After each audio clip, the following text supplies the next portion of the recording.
you, Rabbi Mendy. I would now like to introduce Ms. Judith Elam. It was Judith and Rabbi Glickman who I understand is here today. Yes. Who initially reached out to the Nisei Veterans Memorial Center about hosting the Zionism exhibit now being featured in the Education Center through the end of this month. We are happy and grateful that she and Rabbi Glickman did so. Judith will share what happened to her family during the Holocaust and the kinder transport. Please welcome Judith Elam.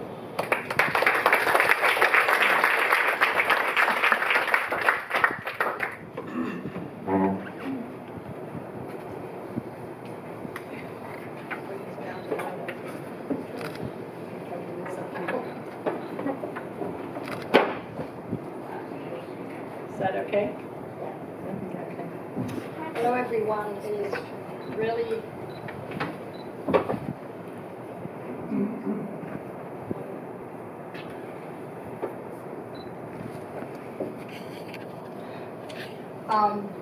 it's amazing and overwhelming to see so many people here and so many familiar faces, and I really thank you all for coming to this really important presentation. But before I even get started talking, I really want to acknowledge the whole village that it's taken to bring the exhibit and to get to this point today. In addition to Rabbi Glickman and myself, there have been many other people involved in this whole process. And I want to give enormous thanks to Deidre, to Melanie, the wonderful people here at the Nisei Veterans Center. Two wonderful consuls who are going to be speaking. One of whom came from San Francisco, the other from Honolulu. And last but certainly not least, to my wonderful 8 volunteers, docents, who've been doing it probably the first time in their lives, some of whom, nearly all of whom I think are here today.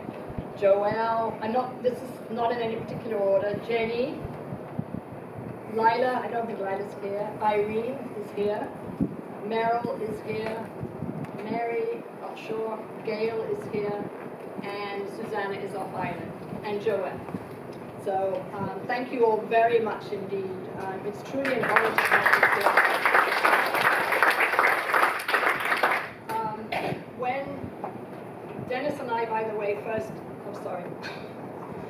Okay. Dennis and I first met, Dennis, where are you, Dennis? Dennis is there. Dennis is going to be speaking today. And Dennis and I first met in October 2016 when I actually became a German citizen. That's a whole nother story, which I'm not going to talk about today. He actually was the one to present the certificate to me. And I will never forget the words that he said to me in that moment. He said, "It gives me great pleasure to welcome you back." And that was very emotional. So I'm going to talk about some of that welcoming back, what led up to that point. I can't see the screen too very well from this position here, but I wanted to start with this photo of my parents in October 1948, taken 2 weeks before they got married, actually, at my mother's sister's wedding. My mother and sister, and I don't have many photos of my parents because my father died when I was 11, so I love this photo. It's one of very few that I have of them together. My mother and my sister actually did get out of Germany, where both my parents were born, on the kinder transport. But I don't know whether I'm going to have much time to talk about that today. I really want to focus on my father's side. I usually focus on my mother's side, and today I thought I'd focus on my father's side. Equal justice, so to speak. So my father was Max Heinz Nathan, or Nathan as it's pronounced in German. And he was born on May 5th, 1920 in Berlin. The history of my paternal family goes back to 1671 in Berlin, a long time. My seventh great-grandfather was the first one to come to Berlin when the Jews were expelled from Vienna in 1671. So my family has a long, deep German history on my father's side. My mother's side was a little different. My mother was the only generation born in Germany. Her father and her family were Polish Jews, and they had fled during the pogroms in the early 1900s, when we see a mass exodus of Jews from Poland and the other Eastern Bloc countries to various parts, to America, to Britain, etc. In the case of my family, they went over the border from Poland into Germany, and that's how my mother's side came to be there. But my parents come from two very different backgrounds, which even I wasn't really apparent of until I started to do my research. So my father, as I said, was born in 1920 in Berlin. The Germans, as you will see when you go visit the exhibit afterwards, if you haven't already seen it, were very assimilated. My family was typical in that they'd been rooted in Germany, and in my family's case in Berlin, for hundreds of years. They didn't live in ghettos or isolated communities like so many of the Jews in Eastern Europe. They lived like neighbors on any other street and were part of everyday society. They were well off. They were educated. They were professionals. And they were German first and Jewish second. That's how they viewed themselves. That all changed later. In contrast with the Eastern European Jews, including my own family, they viewed themselves as Jewish first, and wherever they were from, second. They spoke Yiddish as their first language. My father's family would have spoken German. They didn't even know Yiddish at all. So my grandfather was a lawyer. My family was well off, and even as early as 1930, even before Hitler became Chancellor in 1933, I have documents that my father had written to show that already anti-Semitism was very, very rife in Germany. How do I know? Because my father, at the age of 14 in 1934, was kicked out of the public school that he went to. There was no law yet even enforcing the separation of Jews from the rest of society. That happened later in 1935 with the Nuremberg laws. So this is 5 years beforehand already. So he was expelled from the school for being Jewish. He then went to a Jewish school from 1934 to 1938. Now, when the Nuremberg laws were passed in 1935, Jews were effectively segregated from the rest of society. They could no longer go to public places, sit on a park bench. You would see signs saying Jews not allowed, etc., etc. It's very reminiscent of what happened to the Japanese and also in South Africa and places like that. It was a completely separate society. My grandfather could no longer work. Jews were not allowed to work. They were not allowed to rent from Aryans, and Aryans were not allowed to rent from Jews. They couldn't intermarry. There were all kinds of official laws now. So my grandparents went from being well off to literally selling bit by bit whatever they had just to be able to survive. And this was pretty typical. Then in 1938, when my father could no longer go to any school, Jewish children could no longer go to school, period. He was by this time 17, 18, and things were really, really bad for the Jews.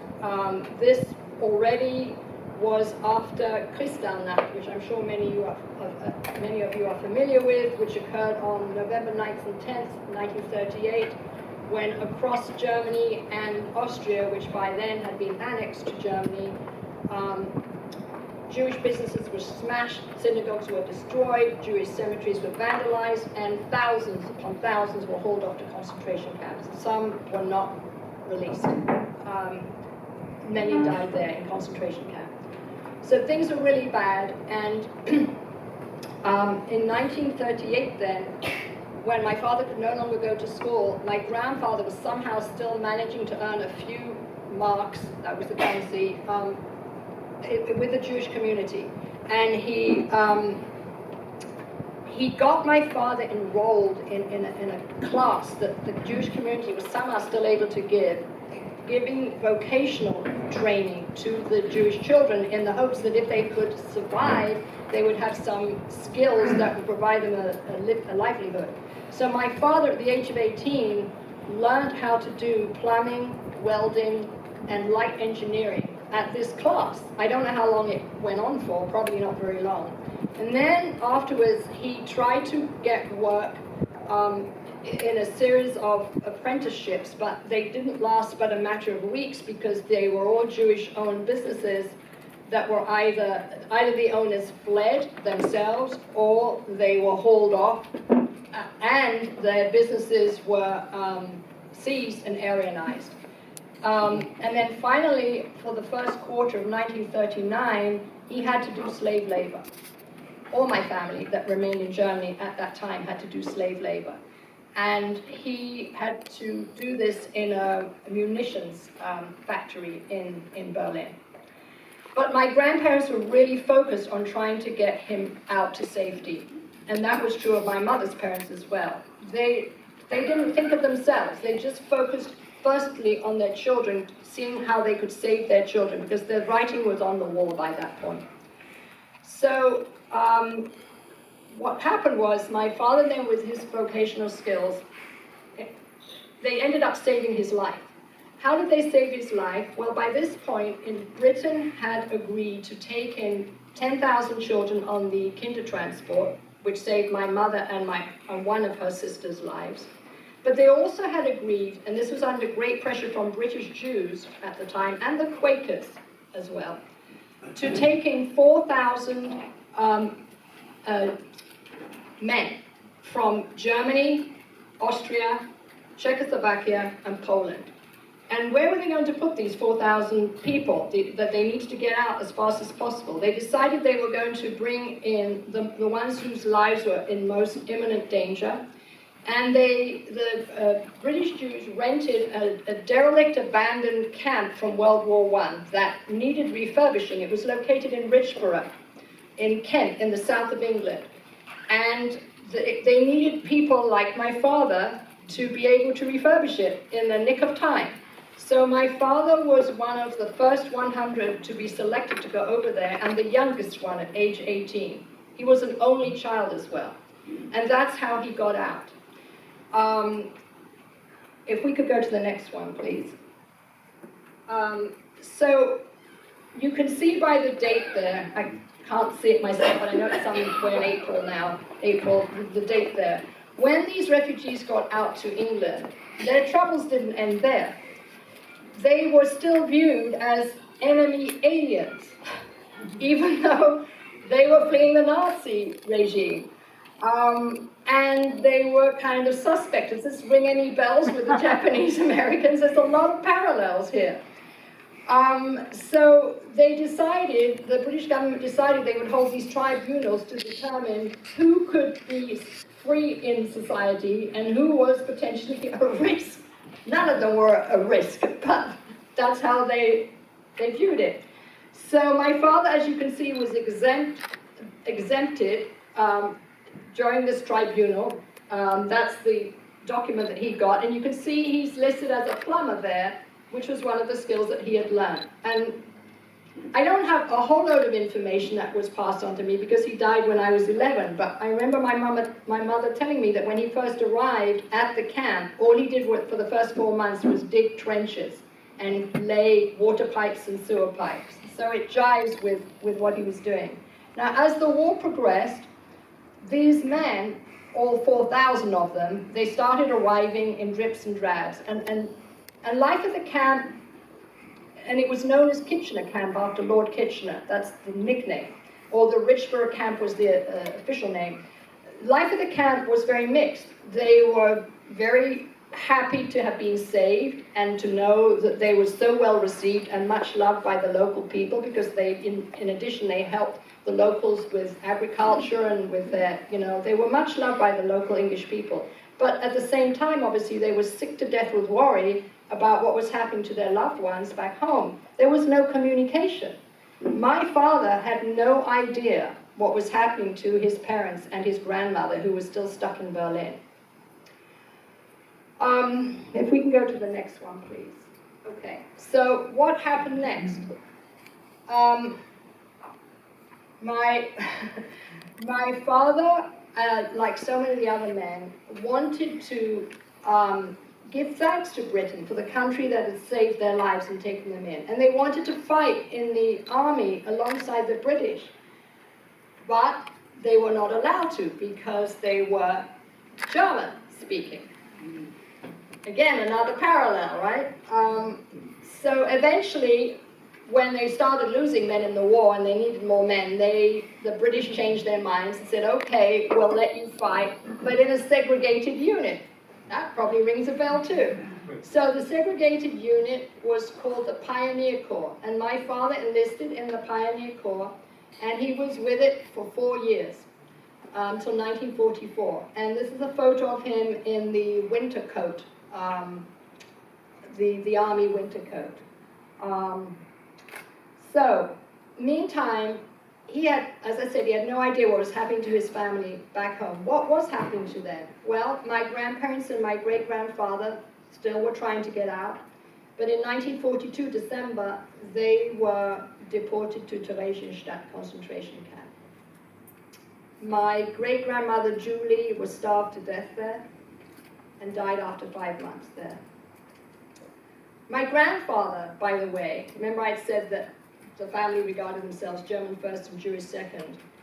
Like so many other Germans and German Jews, he had fought in World War I for the Kaiser and suffered a severe lung injury, which plagued him his entire life. But ironically, the same injury saved his life, because when my grandparents were in Theresienstadt, the Nazi Guard, out of respect for his World War I service, gave them a slice of bread to eat every day. And this is how they managed to survive. So, my father, as I said, had no idea what was happening. Only till the end of the war did he know whether his parents were alive or dead. And how did he find that out? Through the International Red Cross.